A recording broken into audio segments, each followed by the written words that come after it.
Fukushima pada Selasa pagi waktu setempat.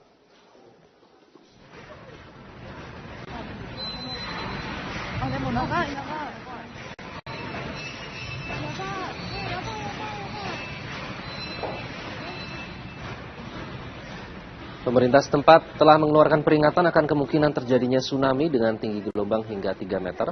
Badan Geologi Amerika Serikat menyatakan gempa berkekuatan 6,9 skala Richter dengan kedalaman sekitar 11,3 km.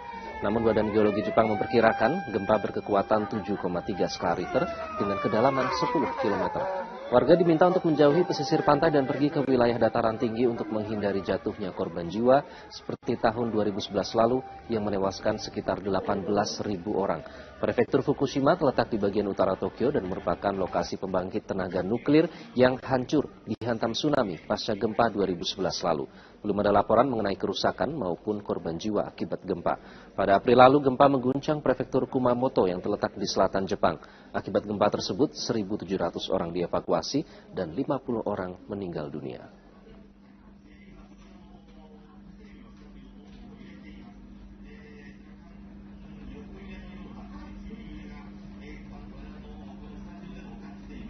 Says nuclear plant operator TEPCO reported that a tsunami at 6:34 a.m. Japan time. The prefectural office has no details of damage or the height of the wave yet. Here is video of Fukushima Daiichi during the quake. Serikat mengatakan gempa berkekuatan 6,9 skala Richter dengan kedalaman sekitar 11,3 km. Namun Badan Geologi Jepang memperkirakan gempa berkekuatan 7,3 skala Richter ini terjadi pada pukul 6 pagi waktu Jepang di perairan Fukushima. Di wilayah timur laut Jepang terdapat 4 lempeng tektonik yang memungkinkan terjadi gempa setiap tahunnya. Sebelumnya beberapa tahun lalu wilayah ini juga pernah diguncang gempa yang cukup hebat. Waktu itu reaktor nuklir Fukushima rusak berat dan warga harus dievakuasi. Sementara pada bulan April lalu gempa mengguncang prefektur Kumamoto di wilayah selatan Jepang. 1.700 orang dievakuasi dan 50 orang meninggal dunia.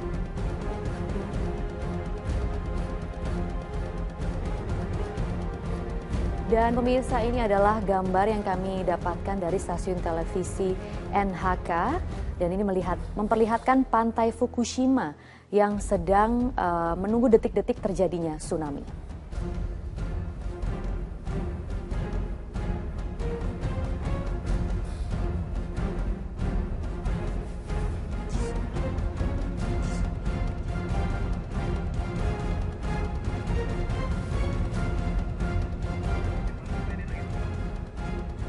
Ya, Jepang memang merupakan negara pemirsa yang sering terjadi gempa yang juga berpotensi terjadi tsunami dan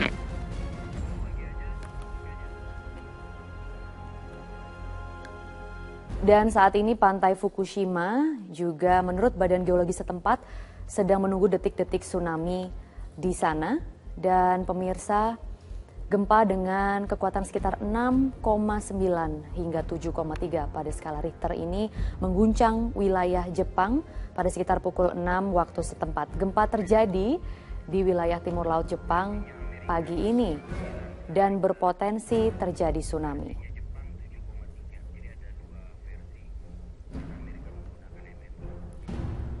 Dari Badan Geologi setempat sendiri, gempa ini diperkirakan mencapai 7,3 skala Richter. Dan gempa ini akan menyapu wilayah timur laut.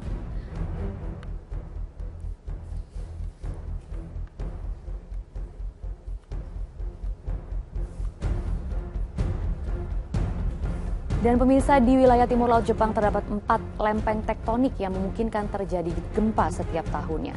Sebelumnya beberapa tahun lalu wilayah ini juga pernah diguncang gempa yang hebat. Waktu itu reaktor nuklir Fukushima rusak berat dan warga harus dievakuasi.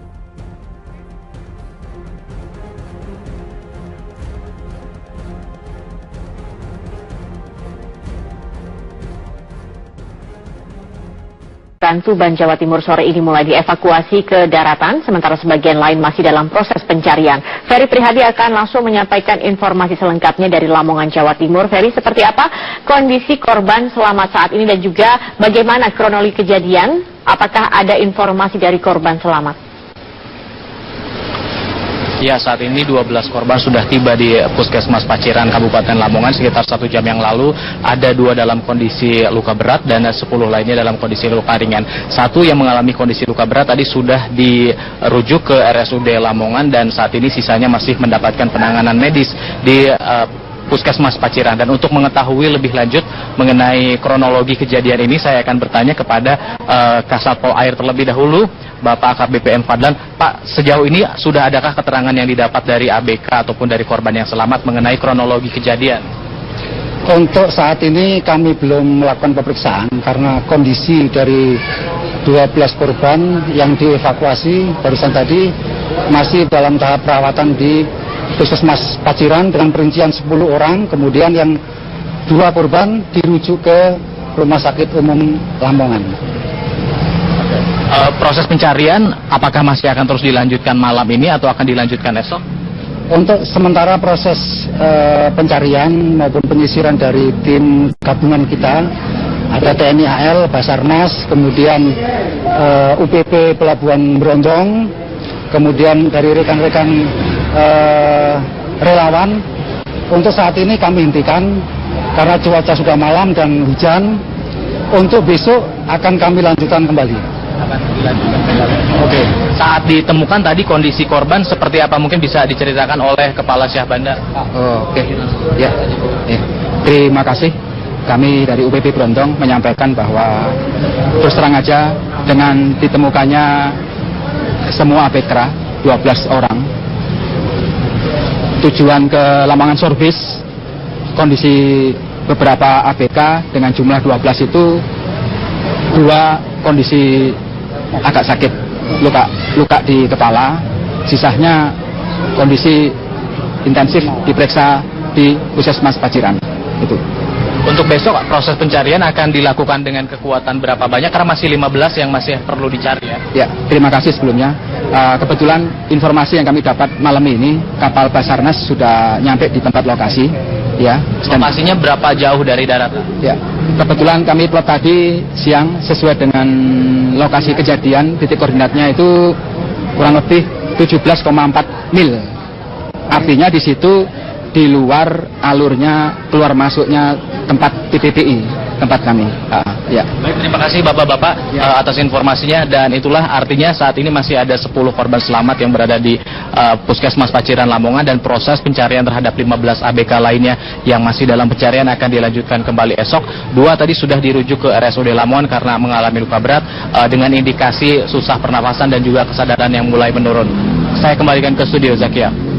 Baik, Ferry Prihadi, terima kasih atas informasi Anda. Dan hormat jika terbukti menerima suap. Brotoseno masih diperiksa oleh Propam Polri baik secara kode etik maupun pidana. Pernyataan ini disampaikan Kapolri Jenderal Polisi Tito Karnavian usai menghadiri kegiatan bakti sosial di Sidoarjo, Jawa Timur. Kapolri mengatakan AKBP Brotoseno akan dipecat dari keanggotaan kepolisian apabila putusan hakim menjatuhkan hukuman penjara minimal 2 tahun. Kapolri menambahkan saat ini AKBP Brotoseno sudah ditetapkan menjadi tersangka dan sudah ditahan terpisah dengan 3 tersangka lainnya. Brotoseno ditangkap tim Satgas Saber Pungli saat transaksi dengan pihak berperkara. Brotoseno diduga menerima suap untuk memperlambat penanganan kasus cetak sawah di Kalimantan yang menyeret nama mantan Menteri BUMN Dahlan Iskan.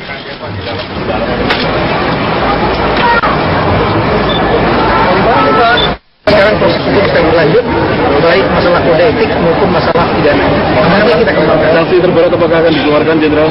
Kalau nanti kode dia dikenakan vonis hukuman di atas 2 tahun, pasti akan dikeluarkan. Kita juga akan melaksanakan kegiatan kode etik, ya. Kalau seandainya dianggap ini menjatuhkan nama baik Polri, ya bisa saja. Terima kasih, Jenderal. Sementara itu mantan Menteri BUMN Dahlan Iskan membantah suap yang menyeret AKBP Brotoseno terkait kasus korupsi cetak sawah di Ketapang, Kalimantan Barat. Dahlan mengaku tidak mengenal pengacara berinisial HR.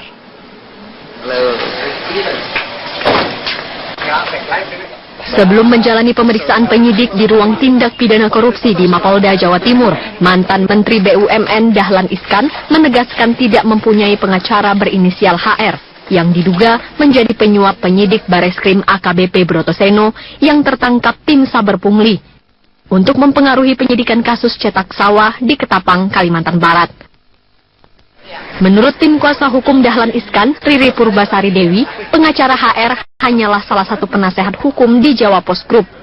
Tim pengacara Dahlan Iskan mengaku tidak mengenal sosok HR itu. Soal yang berita terbaru itu biar pengacara saya, ini 2 orang ini pengacara. Sebetulnya 3 pengacara saya, tapi satunya lagi di luar, Pak Mursid. Jadi nggak ada yang namanya HR.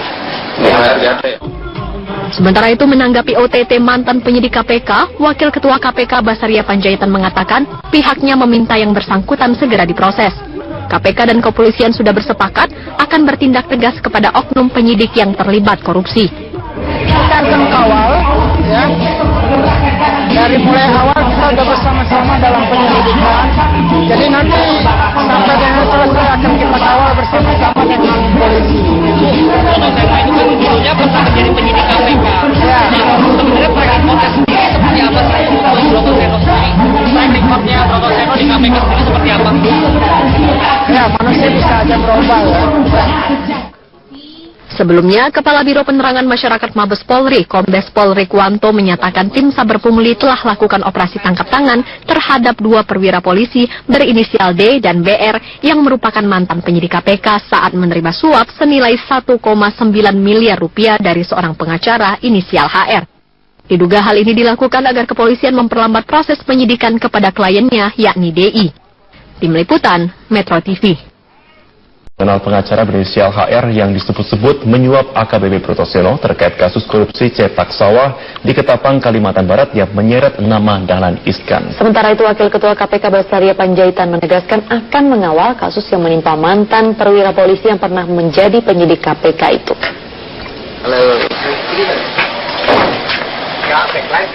Sebelum menjalani pemeriksaan penyidik di ruang tindak pidana korupsi di Mapolda Jawa Timur, mantan Menteri BUMN Dahlan Iskan menegaskan tidak mempunyai pengacara berinisial HR yang diduga menjadi penyuap penyidik Bareskrim AKBP Brotoseno yang tertangkap tim Saber Pungli untuk mempengaruhi penyidikan kasus cetak sawah di Ketapang, Kalimantan Barat. Menurut tim kuasa hukum Dahlan Iskan, Riri Purbasari Dewi, pengacara HR hanyalah salah satu penasehat hukum di Jawa Post Group. Tim pengacara Dahlan Iskan mengaku tidak mengenal sosok HR itu. Soal yang berita terbaru itu biar pengacara saya, ini 2 orang ini pengacara. Sebetulnya 3 pengacara saya, tapi satunya lagi di luar, Pak Mursid. Jadi nggak ada yang namanya HR. Sementara itu menanggapi OTT mantan penyidik KPK, Wakil Ketua KPK Basaria Panjaitan mengatakan pihaknya meminta yang bersangkutan segera diproses. KPK dan kepolisian sudah bersepakat akan bertindak tegas kepada oknum penyidik yang terlibat korupsi. Kita akan kawal, ya. Dari mulai awal kita sudah bersama-sama dalam penyelidikan. Jadi nanti sampai dengan selesai akan kita kawal bersama-sama dengan polisi. Brotoseno itu kan dulunya pernah menjadi penyidik KPK. Ya. Sebenarnya track record sendiri seperti apa sih untuk Brotoseno sendiri? Track recordnya Brotoseno di KPK sendiri seperti apa? Ya, manusia bisa aja berubah, ya.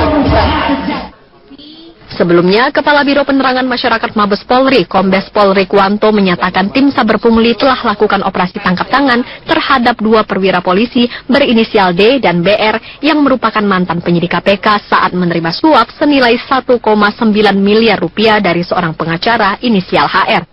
Diduga hal ini dilakukan agar kepolisian memperlambat proses penyidikan kepada kliennya, yakni DI. Tim Liputan, Metro TV. Di Kuala Lumpur masih berlangsung hingga sore ini. Lokasi kumpul massa dipindah ke KLCC dan informasi selengkapnya akan disampaikan Anggi Hasibuan langsung dari Kuala Lumpur, Malaysia. Anggi, bagaimanakah demo saat ini dan apa yang menjadi tuntutan para demonstran, Anggi?